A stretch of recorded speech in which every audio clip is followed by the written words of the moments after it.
E aí, gente, tudo bom? Pensaram que eu não ia entrar hoje, né? De fato, me atrasei aqui. Bom dia para vocês.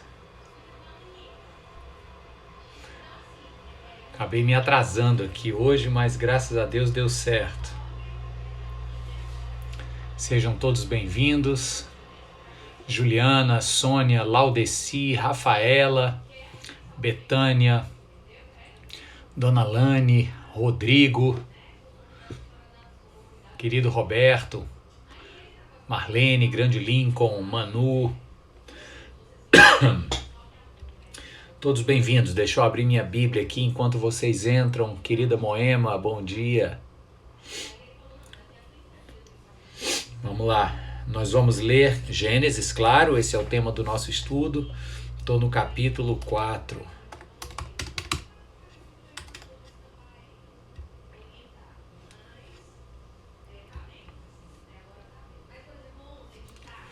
Bom dia, meu povo. Bom dia, gente. Claudinha, Iraídes, Roberta. Bom dia, Silvia, Selma. Maravilha. Olha o Garcês Neto, seja bem-vindo, Garcês, Rafaela, Renatinha.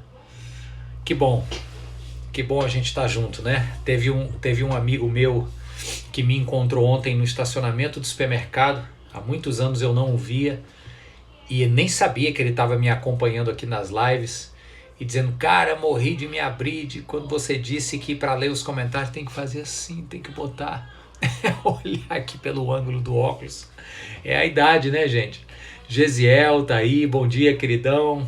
Grande Samuel, bom dia para você e para o seu pai, Messias. Lídia, Dona Lúcia, bom dia para todos e todas.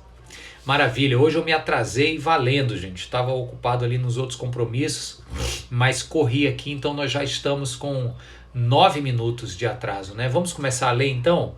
Eu quero te convidar a abrir sua Bíblia em Gênesis capítulo 4. Hoje nós temos um tema muito importante, muito atual para a gente estudar aqui no capítulo 4 do livro de Gênesis. Então eu te convido a abrir sua Bíblia. Eu vou ler do verso 1 até o verso 14. Gênesis 4, do verso 1 ao verso 14, ok? Vamos lá, eu tô só com renite, viu, pessoal? Renite de manhã cedo hoje me atacou aqui, mas daqui para as 10 horas eu melhoro, se Deus quiser. Gênesis 4, verso 1, diz assim: Adão teve relações com Eva, sua mulher, e ela engravidou e deu à luz Caim. Disse ela: com o auxílio do Senhor tive um filho homem. Voltou a dar à luz, desta vez a Abel, irmão dele. Abel tornou-se pastor de ovelhas e Caim agricultor. Passado algum tempo, Caim trouxe do fruto da terra uma oferta ao Senhor. Abel, por sua vez, trouxe as partes gordas das primeiras crias do seu rebanho. O Senhor aceitou com agrado Abel e sua oferta, mas não aceitou Caim e sua oferta. Por isso Caim se enfureceu e o seu rosto se transtornou. O Senhor disse a Caim: por que você está furioso? Por que se transtornou o seu rosto? Se você fizer o bem, não será aceito? Mas se não o fizer, saiba que o pecado o ameaça à porta. Ele deseja conquistá-lo, mas você deve dominá-lo. Disse, porém, Caim a seu irmão Abel: vamos para o campo. Quando estavam lá, Caim atacou seu irmão Abel e o matou. Então o Senhor perguntou a Caim: onde está o seu irmão Abel? Respondeu ele: não sei. Sou eu o responsável pelo meu irmão?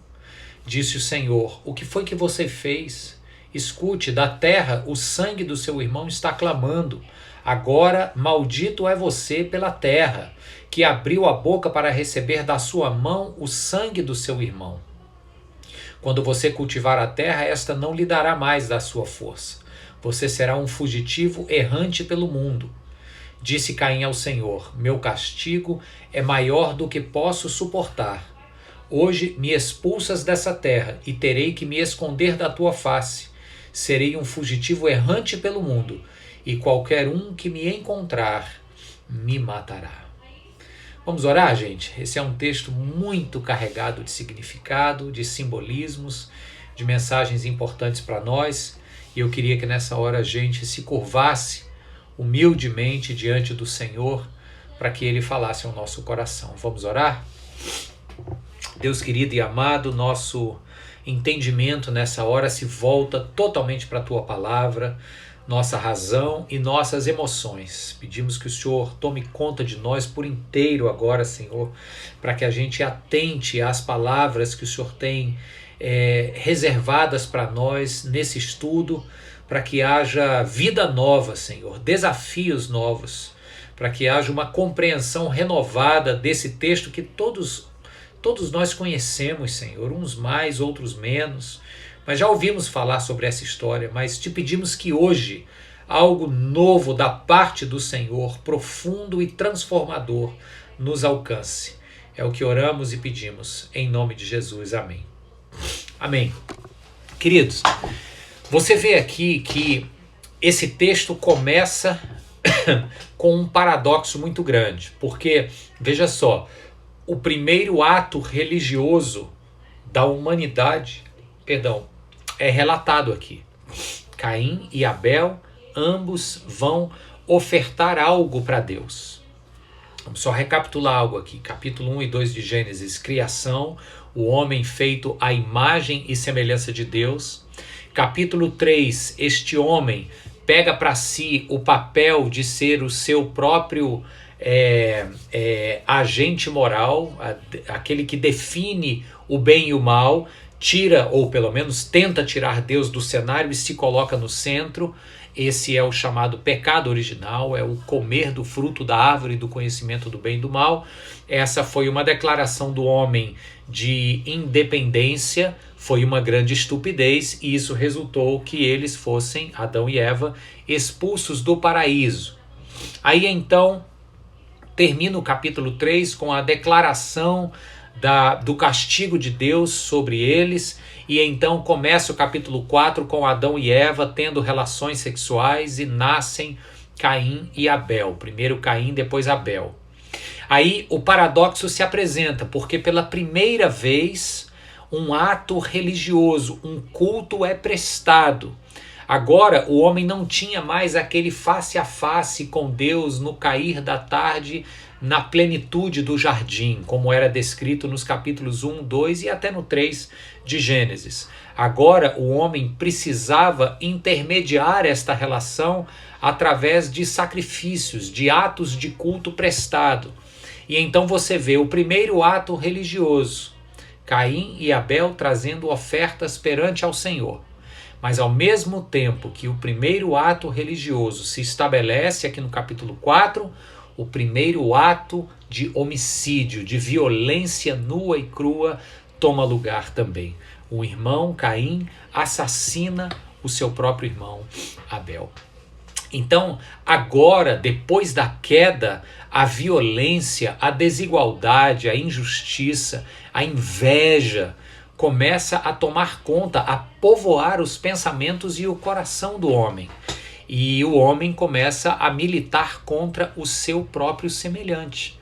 Aí você imagina, este homem que havia sido criado, que é criado à imagem e semelhança de Deus, é para todas as vezes que olhar para um semelhante, contemplar nele a imagem e a semelhança de Deus. Agora ele está empenhado em olhar e invejar, olhar e desejar ter o que o outro tem, e se preciso for, matar o outro por inveja ou por cobiça. Tem um rabino que ganhou o prêmio Templeton, ele tem um título de nobreza na Inglaterra, é um Sir, rabino Jonathan Sacks, muito bom. E ele escreve um livro sobre violência religiosa, e ele diz o seguinte, que o mundo precisa de algo chamado a teologia do outro. E ele explica o que é a teologia do outro. É a gente exercitar uma fé que se resume em sermos capazes de olhar no outro esta imagem e semelhança de Deus.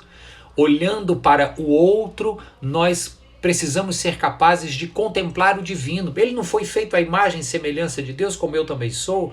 A humanidade precisa resgatar essa capacidade de olhar no seu semelhante a presença de Deus vivo.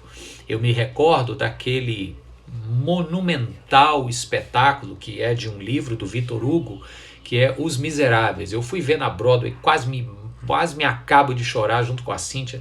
Tenho o filme aqui, o musical, o filme, tenho o livro, já li, não terminei ainda porque é uma obra de 2.000 páginas, mas é o livro da minha vida aqui, que eu leio de tempos em tempos, Os Miseráveis. E uma das frases mais lindas que o bispo de Bévenu, no início da obra, fala para o Jean Valjean, é que quem vê...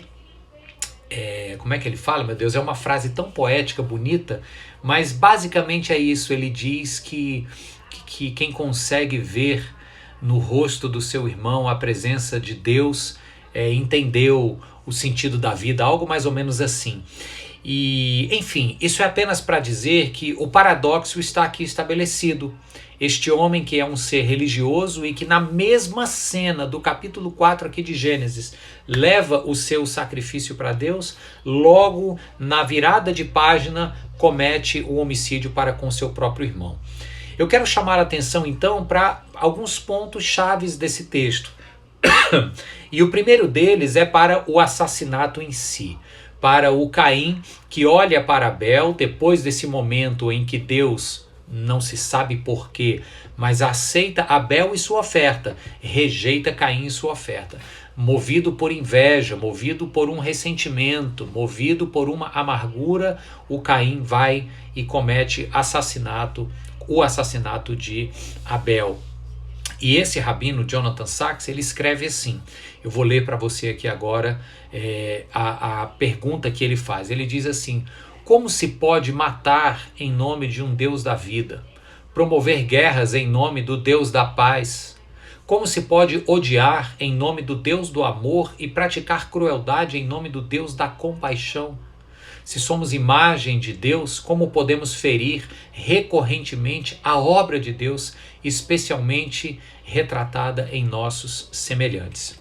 Essa pergunta que o rabino Jonathan Sacks faz é uma pergunta para nós hoje, porque nesse momento do estudo você pode estar ouvindo aqui essa conversa toda e dizendo: é verdade, Mário, o Caim era um cabra safado mesmo, né? Um invejoso, matou o Abel e tal. E aí a gente, quando se coloca diante de um quadro pitoresco e polarizado de violência, a gente corre o risco de olhar para nós mesmos com muito mais condescendência e autocompaixão e dizer assim: eu não sou tão mal quanto ele. A gente às vezes gosta, e aí a psicologia explica, viu? A gente gosta de ler casos ou ver noticiários ou assistir programas sensacionalistas de casos de crimes cruéis, e a gente se interessa em saber como foi julgado, que pena levou, etc. Porque, de certa forma, a crueldade extrema retratada no outro atenua a inclinação para o mal, que também está presente no meu próprio coração.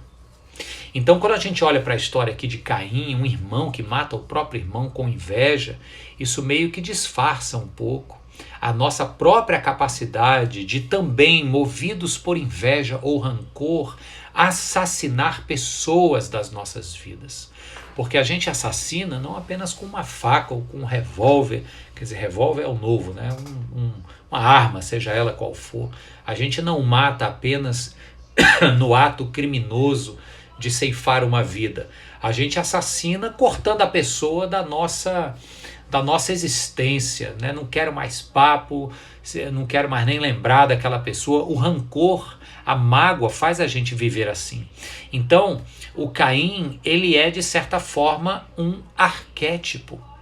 Um arquétipo de quando nós somos esse Caim que, caminhando pelo mundo, olhamos para um outro Abel e ou invejamos, ou nos ressentimos, ou nos perguntamos por que é que ele tem e eu não tenho, como é que ele fez isso e foi aceito, ou por Deus ou pela sociedade, e se deu bem na vida, e eu aqui ralando, dando um duro, não tenho nem o que ele tem, nem a aceitação que lhe foi dada. E quando damos lugar a esse tipo de postura, ao estilo de Caim, nós entramos sem perceber e sem querer num ciclo de violência existencial, que abriga sentimentos como inveja, rancor, amargura. Perceba que o texto nos diz aqui de forma muito simbólica que quando Deus não aceita a oferta de Caim e este contempla o Abel se dando bem na foto, o verso 5 termina assim: por isso Caim se enfureceu e o seu rosto se transtornou. A palavra aqui é que ele ficou visivelmente, o seu rosto comunicava a sua ira e a sua violência.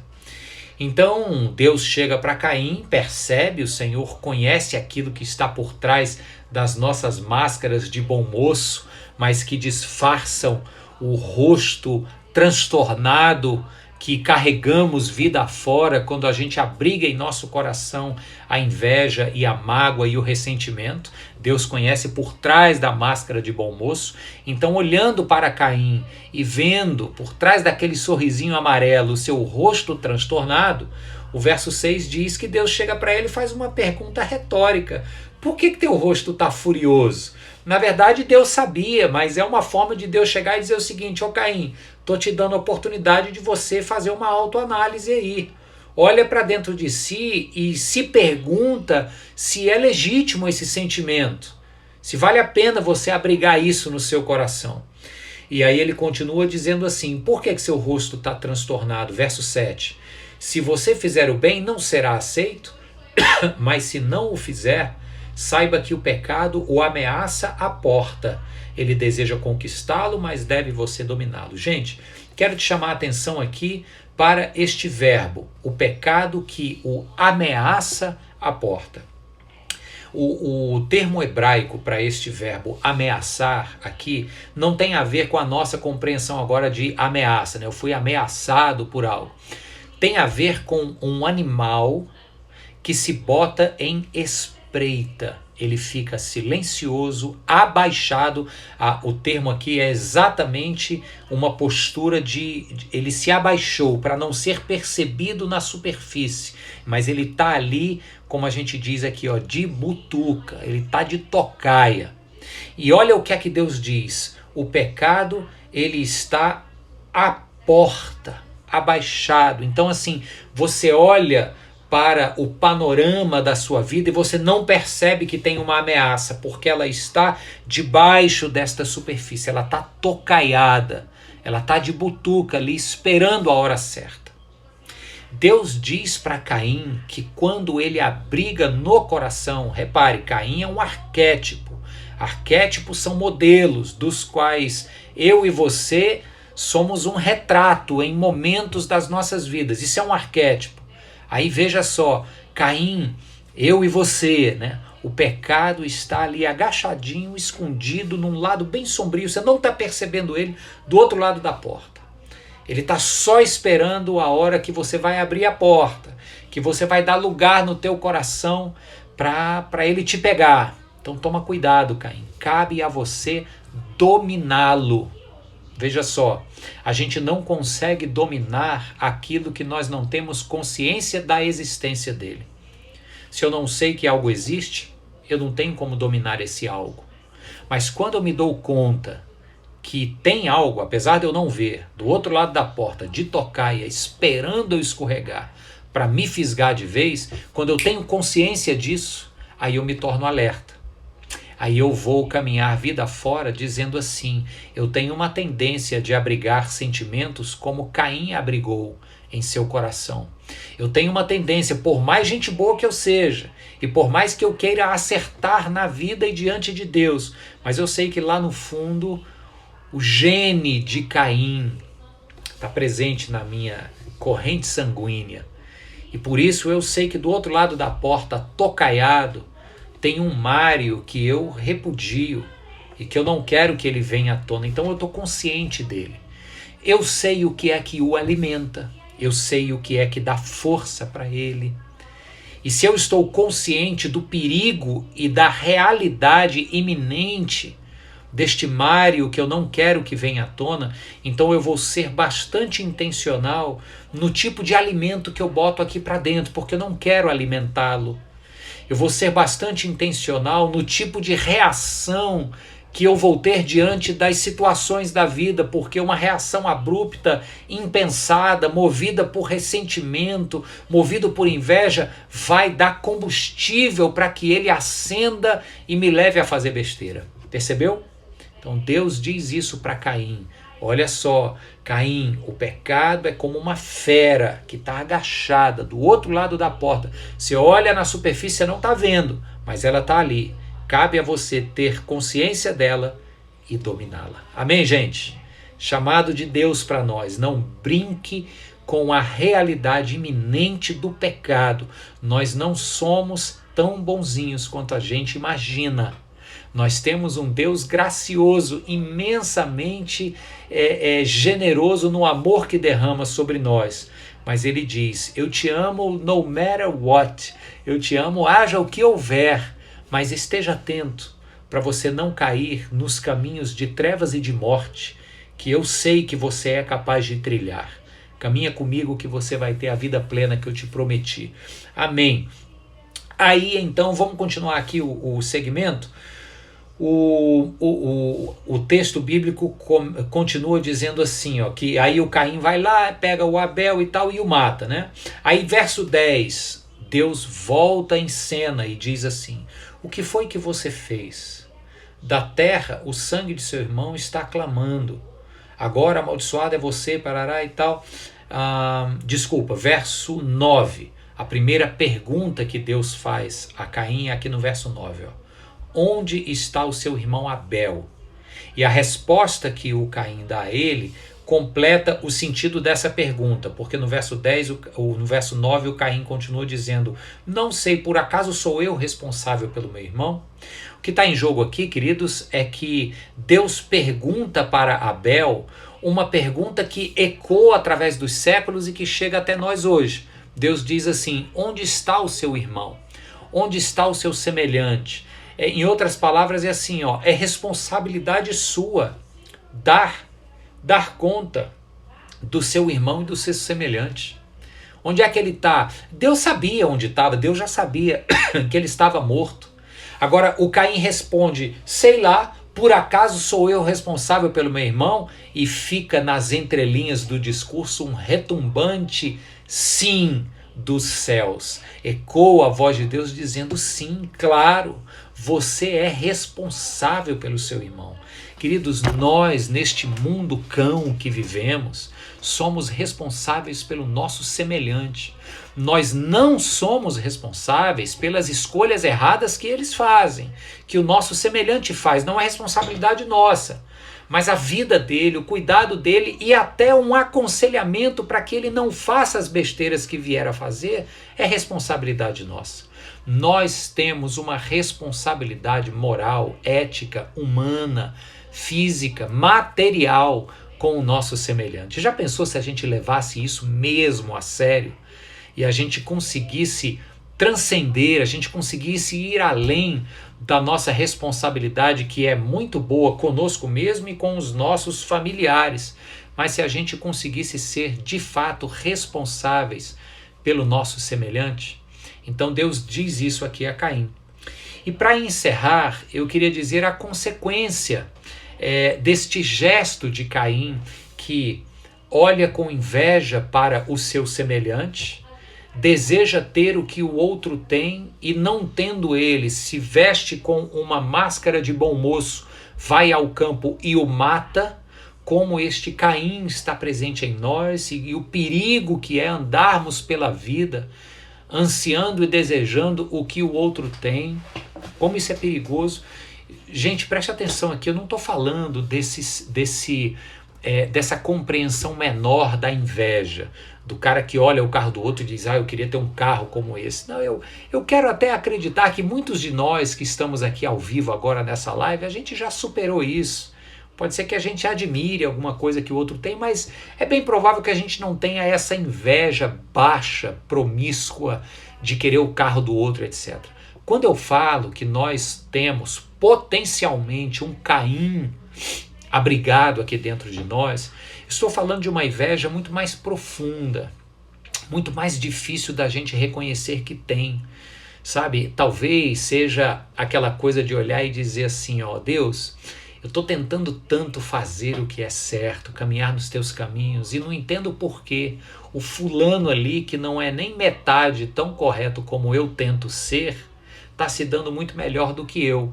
Isso é um sentimento igualmente baixo, mas muito mais possível que aconteça nas nossas vidas. É os momentos que a gente olha para o céu e diz assim, Senhor, até quando eu vou continuar sofrendo? Até quando eu vou continuar temendo, né? E enquanto tantos outros estão passando por dias melhores. Isso é um sentimento pecaminoso. É um sentimento que olha para Deus e, em outras palavras, está dizendo o seguinte, olha, Deus, eu não estou mais confiando no Senhor. Então é esse tipo de sentimento que eu estou buscando aqui. E aí, quando a gente dá lugar a isso, e essa é uma inveja real, ela de fato nos leva a assassinar, a tirar pessoas da nossa existência. Um assassinato é isso, é quando a gente simplesmente mata alguém da nossa vida. A falta de perdão nos torna assassinos de alguém. O ressentimento e o rancor que se arrastam ao longo de uma vida por alguém que nos feriu há 30 anos atrás, sem que você percebesse, fez com que você assassinasse essa pessoa na sua memória, no seu coração, na sua lista de oração. Você já não ora mais por ela. E tem gente que ainda até justifica, pastor, mas você não sabe o que ele fez e tal. Essa conversa é antiga, né? Mas o Caim é o arquétipo desse tipo de gente, desse tipo de humanidade, para dentro da qual eu e você escorregamos de tempos em tempos nas nossas vidas e, sem que saibamos ou queiramos, nos tornamos assassinos. Pesado isso, né, gente? Mas é digno de reflexão. Deus deu essa oportunidade aqui para Caim refletir. O que foi isso que fizeste, Caim? Onde está o seu irmão, Caim? Deus sabia, tanto que ele havia feito, como sabia onde estava o corpo de Abel. Mas as perguntas que Deus faz aqui não é porque Deus está interessado na resposta, é uma forma que Deus nos dá de oportunizar um momento de autocrítica, autoanálise e autorreflexão. E aí olha o que o Caim conclui aqui. Este Caim homicida, ele conclui assim, dizendo assim, ó. Verso 14, hoje me expulsas dessa terra e terei que me esconder da tua face. Serei um fugitivo errante pelo mundo, preste atenção aqui, e qualquer um que me encontrar me matará. Eu matei, e com quem eu cruzar no caminho da minha vida agora vai querer me matar. É um texto bastante simbólico isso aqui, porque o que o Caim está dizendo em outras palavras? É que quem se torna um assassino experimenta outros assassinatos na vida. Quem mata, morre. É um ciclo de violência que se abre, continua ciclando. E quem responde à vida com violência, recebe da vida de volta violência. O ponto aqui, Jesus tratou no Sermão do Monte. Séculos e séculos depois, Jesus Cristo vai dizer para os seus discípulos assim, ó: aquele que te ferir no rosto direito, vira o teu outro rosto. Eita pau, aí aqui lasca. Como a gente diz aqui no Ceará, aí lascou, né? Quebrou com a gente agora, porque como é que é essa história de levar um tapa num rosto e virar a outra face? Tô vendo aí o Paulo André entrando, meu irmão tá aí também. Uma pergunta aí para o Macharal, né? Para os homens que afirmam a sua virilidade na sua postura masculina de não levar desaforo para casa, né? O Paulo tá aí também, o Messias, o Macharal aí. Como é que fica essa história? Levou um tapa no rosto, tem que virar o outro rosto? É difícil, gente. Eu diria que é quase impossível.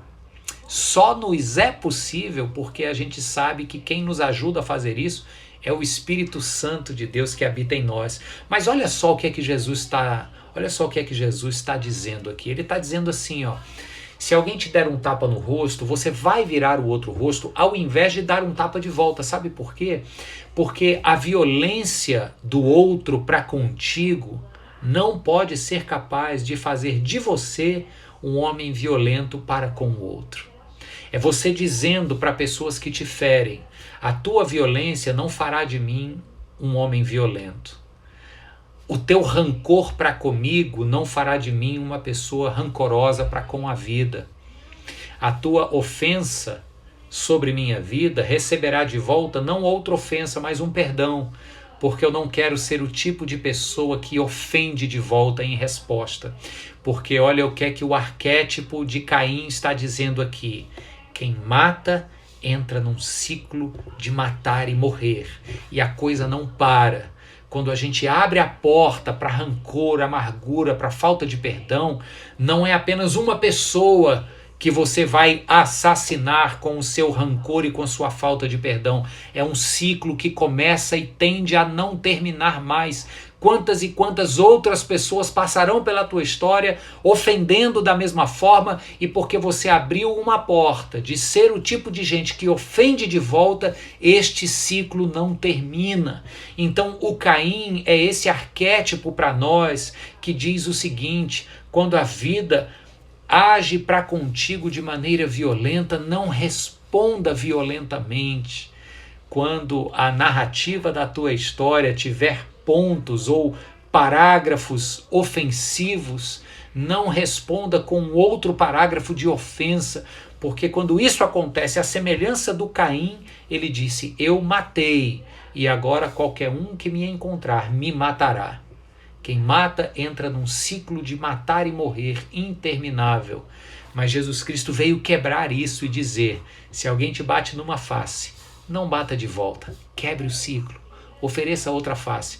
Ah, mas vamos chamar de mole, de bundão, de frouxo, seja o que for. Qual é o problema de te chamarem? Se você está convicto que a tua identidade está firmada, não no que os outros pensam, mas na voz do Pai que diz: este é o meu filho, a minha filha amada. Quando a gente está convicto da nossa identidade de filhos amados de Deus, pouco importa o que os outros dirão. Se a vida te der numa face, vira outra face para romper os ciclos de violência. Porque quem entra voluntária e intencionalmente nisso, dá lugar ao Caim que habita em nós. E este Caim que habita em nós, ele inaugura esta dinâmica de matar e morrer, matar e morrer, matar e morrer. E faz de nós pessoas amargas, rancorosas, tão distantes do ser humano pleno e abençoado que Jesus quer que sejamos. Que esta palavra encontre seu coração hoje como um profundo desafio. Que você não simplesmente diga amém para o que você está ouvindo hoje, mas que você tome decisões de romper este ciclo. Pode ser que tenham pessoas aqui agora exatamente como Caim esteve, e cientes de que se continuarem nessa linha, não vão conseguir sair deste ciclo de matar e morrer. E o rancor e o ressentimento e a falta de perdão é um caramanchão que vai comendo por dentro. É como Sócrates disse: guardar rancor do seu inimigo é semelhante àquele que toma veneno esperando que o inimigo morra. Que você rompa este ciclo hoje em nome de Jesus. Vamos orar? Feche os seus olhos agora. Pai, nós oramos por uma transformação, Senhor. Não é nada fácil isso tudo que estamos falando aqui agora. E nós cremos que só é possível, porque sim, é possível, mas só é possível se o Teu Espírito Santo habitar em nós. Por isso eu te peço, Senhor, que este Teu Espírito que move dentro dos Teus filhos possa nos impulsionar a uma vida bastante distante deste complexo de Caim e totalmente na direção de Jesus Cristo. Queremos nos parecer com este homem perfeito, que perdoou seus agressores, que não guardou rancor e que por isso viveu uma vida plena e abundante, servindo sempre ao próximo. Deus, essa é uma utopia para nós, é um desejo real e é um pedido que nós te fazemos, Senhor, para que quaisquer ciclos que tenham sido abertos e repetidamente vivenciados de matar e morrer, possa ser quebrado hoje em nome de Jesus. E que o Senhor nos dê forças para tomarmos decisões importantes, romper estes ciclos e viver conforme o Senhor nos criou para ser. Em nome de Jesus oramos. Amém e amém. Glória a Deus. Valeu, gente. Deus abençoe. A gente entrou 10 minutos atrasados hoje, eu estava preso num outro compromisso, mas deu certo. Eu te peço que você compartilhe essa live, mande para pessoas que você ama e que a gente possa continuar refletindo juntos. Até segunda-feira com mais reflexão do Gênesis. Um forte abraço para todos. Deus abençoe vocês. Amém e amém. Muitos comentários aqui, eu não consigo ler todos, mas espero que esteja sendo bênção para a sua vida, e creio que está sendo sim. Deus abençoe todos vocês. Até o nosso próximo encontro, segunda, quartas e sextas, 9h30 da manhã. Tchau, tchau.